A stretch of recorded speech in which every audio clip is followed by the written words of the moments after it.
多伦主席，我听说2022年的时候，当时呢，您13岁的孙子问了您3个问题，其中有一个就是您最大的担忧是什么？当时您的回答是不知道国家和人民什么时候能够摆脱贫困。我们也知道，今天呢，您参观了浙江湖州安吉县的渔村，您也一定知道，这是习近平主席提出“绿水青山就是金山银山两山”理念的发源地。那这么多年，您来过中国很多次，您认为中国在脱贫攻坚、在可持续发展方面有哪些经验，对于老挝有启发和借鉴意义呢？ความจริงเลยล้านทรายข้าพเจ้าตอนเขาอายุ13 ปีได้ถามแท้ไอ้ข้าพเจ้าก็ตอบอันนั้นแหละความกังวลใจของข้าพเจ้ายังบอกว่าปูยังคิดถึงเรื่องความทุกข์ยากของประชาชนที่พวกท่านสามารถผ่านพ้นออกไปได้อันนี้มันความกังวลที่หนึ่งแต่ว่าถึงจะได้ก็ตามเดี๋ยวนี้ขบวนการลบล้างความทุกข์ยากของประชาชนนั้นได้เอาเข้าสู่นโยบายของพรรคได้รัฐเป็นวาระแห่งชาติที่ก่อนข้าพเจ้ามานี่กองประชุมศูนย์กลางได้ตกลง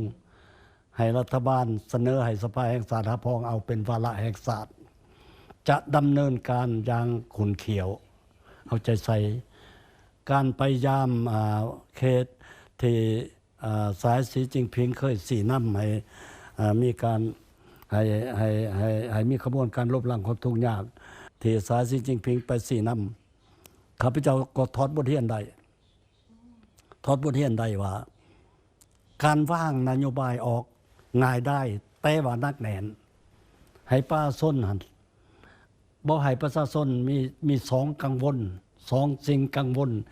และต้องรับประกัน3ด้านเท่านั้นมี5คำขวัญเท่านั้น2กังวลนี่ว่าบ่ให้กังวลต่อการหนุ่งถือว่าบ่มีเครื่องหนุ่งบ่ให้กังวลต่อ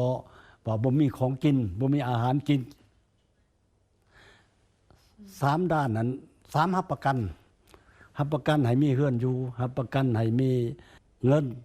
ให้ลูกหลานไปเรียนไปเข้าโรงเรียนและรับประกันให้เวลาเจ็บเป็นมียาปวดสุขภาพเท่านั้นจีนเฮ็ดได้หมดแล้ว